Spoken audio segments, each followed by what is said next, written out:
नमस्कार. मी सौ प्रेमा खांडवे. मनस्पर्शी साहित्य कला व क्रीडा प्रतिष्ठानद्वारा आयोजित कथेच्या मळ्यात रमताना या उपक्रमाअंतर्गत स्वलिखित विनोदी कथेचे अभिवाचन करीत आहे. ही कथा श्यामसुंदर दिवाळी अंक 2025मध्ये आलेली आहे. लेखिका प्रेमा खांडवे. कथा शीर्षक पिंपळ पौर्णिमा.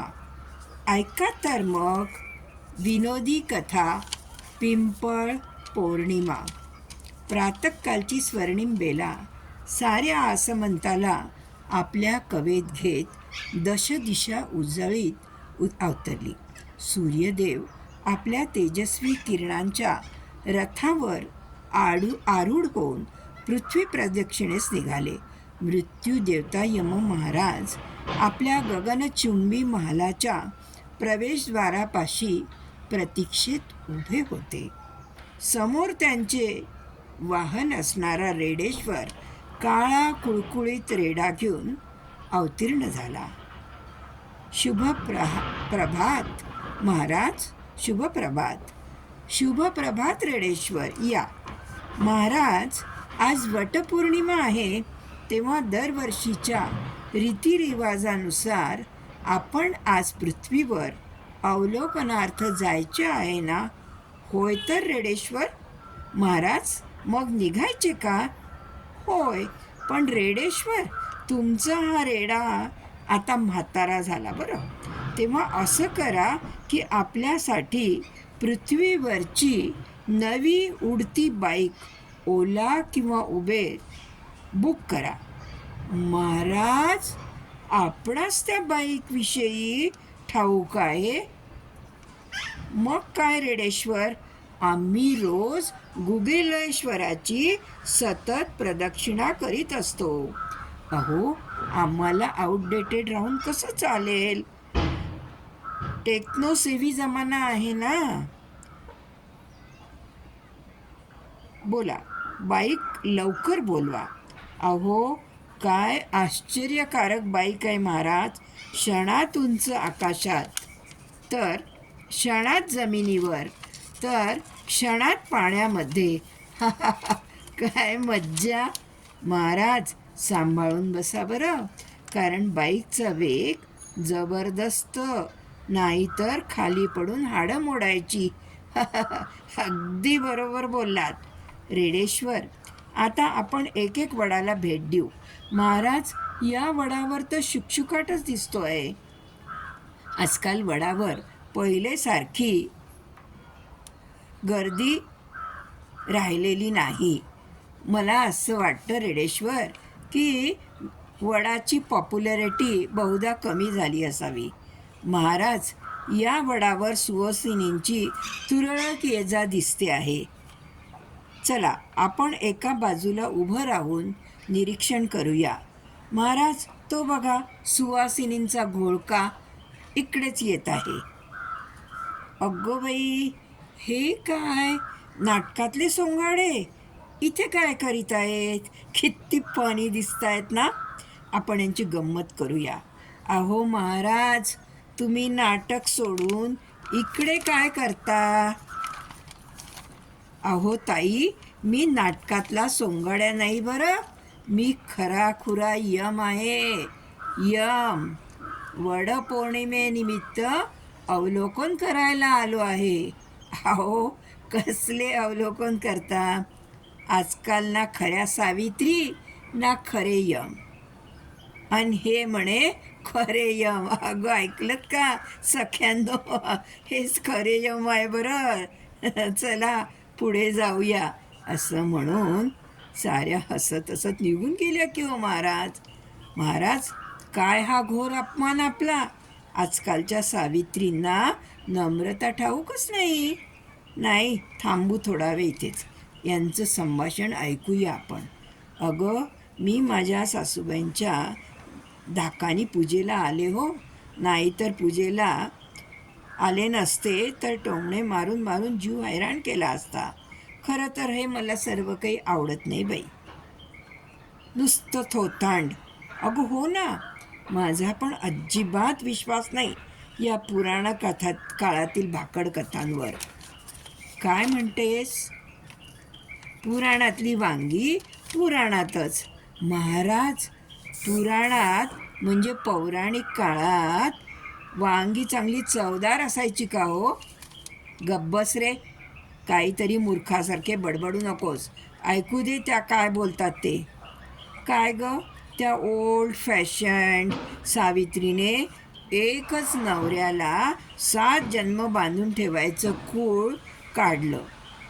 मग एका जन्मातच तर माझा जीव मेटाकुटीला आला, त्यात 7 जन्म. चल लचाण. हो ना, खरं तर मला हे लग्नाचं बंधनच नको वाटतं, पण करणार काय ना. आई वडिलांनी जबरदस्तीने नवरा गळ्यात बांधला, मग काय, पदरी पडलं, पवित्र झालं. खरंच बाई, मला की नाही ते लिव्ह इन रिलेशन आजकाल आलंय ना, ते खूपच आवडलं. अगदी उत्तम. जेवढे दिवस पटलं तेवढे दिवस राहायचं, मग राम राम. ना संसाराची कटकट, ना थोरांची वटवट. पोरासोरांचं काही त्रास नाही, मुक्त जगावं. मैं चली पूछो ना कोई. अगदी असंच हवं बाई लाईफ. महाराज, यातली एकही सती सावित्री नाही हो. चला निघूया आपण रेडेश्वरा. काय रे हे, या पिंपळाच्या झाडाजवळ पुरुषांची एवढी गर्दी कशी दिसतीये? थांबा महाराज, मी जाऊन पाहून येतो. अहो महाराज, खूपच गमतीची गोष्ट कळली बघा. बायका जशा वटपौर्णिमा करतात ना, तसेच हे सर्व पुरुष पिंपळ पौर्णिमा साजरी करायला जमले आहेत. महाराज, सोप्या शब्दात वटपौर्णिमा वर्सेस पिंपळ पौर्णिमा असा 2020चा सामना रंगणार ना. चला आपणही ऐकूया. सारे पुरुष पिंपळासमोर हात जोडून उभे होते व महाराजा, पिंपळ देवा, पिंपळ पौर्णिमा समूहाला स्थापन होऊन आज बरोबर 5 वर्षे झाली. खरं तर आम्ही हा समूह वटपौर्णिमेला शह द्यायला काढला. आमचे प्रश्न अजून सुटले नाहीत, आमच्या व्यथा संपल्याच नाहीत. वटपौर्णिमा समूहाची पकडच एवढी जबरदस्त. तेव्हा देवा महाराजा, तूच आमची मदत करू शकतोस. देवा, आमच्या सर्वांच्या बायका वटवृक्षाला सूत बांधून आम्हाला 7 जन्मासाठी बुक करून घेतात. ते मौसूत नसून जणू दोरखंडच रे देवा. तेव्हा देवा, यातून आम्हा समस्त पुरुष वर्गाची सुटका कर र बाबा. 1 जन्म सहन करणं कठीण, तर 7 जन्म, बाप रे बाप. नको नको तो 7 जन्माचा दुर्दैवी फेरा. देवा महाराजा, काय सांगू तुम्हाला. अहो माझी बायको इतकी भांडकुदळ आहे की झांटी पिला देखील मागे टाकेल. तेव्हा देवा, अशी भांडकुदळ बायको 7 जन्मीच काय, पण या जन्मी देखील मला नको आहे. देवा महाराजा, हे तर काहीच नाही. माझी बायको तर इतकी अप्पलपोट्टी आणि हावरट आहे की ती माझ्या सगळ्या वस्तू वापरते. पॅन्ट, शर्ट, जोडे सगळं पळवते. आणि एक दिवस मी फक्त तिचा सेंटेड साबू वापरून पाहिला तर तिने माझी लागलीच पोलिसात कंप्लेंट केली. आणि मग पोलिसांनी माझी अशी धुलाई केली की काय सांगू तुम्हाला. आता मी जन्मभर अंगाला साबू लावणार नाही अशीच प्रतिज्ञा घेतली आहे. देवा बाप्पा, माझ्या या अशा बायकोपासून त्वरित सुटका कर. अरे देवा महाराजा, माझी कथा तर याहून वेदनादायी आहे. माझी बायको माझ्या पैशावरच मज्जा करते. हॉटेलमध्ये हादडते, पार्ट्या करते, सारं सारं माझ्याच पैशाने. आपल्या यार दोस्तांना भेटवस्तू काय देते आणि सर्वात कळस म्हणजे माझ्याच पैशाने गुंडांना माझीच सुपारी देत आहे. देवा, माही सावित्री कवा मले चुना लावून माई सुपारी देईल आणि कवा गेम करेल याचा काही नेम नाही. तेव्हा देवा, असली सावित्री मले नग. सारे ग्रहाराणं घालणारे पुरुष पिंपळ वृक्षासमोर हात जोडून उभे झाले. 9 प्रदक्षिणा घालून हात जोडून सामूहिक गारणं घालू लागले. हे पिंपळ देवा, आम्हा स्त्री पीडित पुरुषांचा कोणी वाली नाही. आमच्या संरक्षणासाठी कोणताही कायदा नाही. स्त्रियांच्या भरोसा सेल सारखा आम्हा पुरुषांना तारणहार सेल नाही.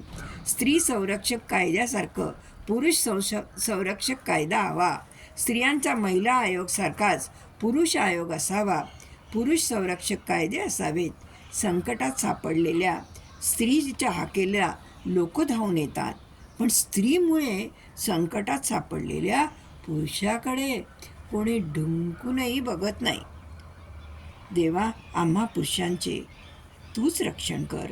या फेऱ्यातून आमच्या सुटका कर. अरे रे रेडेश्वरा, काय ही पृथ्वी तलावावरील स्त्री पुरुष जीवनाची अधोगती. आजच्या या कलियुगात ना कोणी सावित्री ना कोणी सत्यवान. चला जाऊया सर्वाकडे परत. परतीच्या प्रवासात यमदेव अत्यंत विषण्ण मनाने बसले होते. एवढ्यात रेडेश्वराने एकदम उत्तेजित होऊन आवाज दिला, महाराज महाराज, बघा बघा, ते पृथ्वीवरील सत्यवान सावित्री. यमराजाने चमकून खाली पाहिले तर खाली रस्त्यावर एक भिकारी जोडपे चालले होते. आंधळ्या बायकोने पांगळ्या नवऱ्याला पाठी घेतले होते व ते दोघंही आनंदाने मधुर गीत गात भिक्षा मागत होते. महाराज, ही खरी सत्यवान सावित्रीची जोडी. त्या दोघांना 7 जन्म एकमेकांच्या सहवासात राहायला नक्कीच आवडेल. यमराज अनिमिष नेत्रांनी या जोडीला न्याहाळत राहिले. पृथ्वी पुसून दूर गेल्यावरही यमराजांना पृथ्वीवरील मिणमिणत्या पंटीचा उजेड सुखावत होता. धन्यवाद. आपणास कथा आवडल्यास कथेला लाईक करा, आमच्या चॅनेलला सबस्क्राईब करा.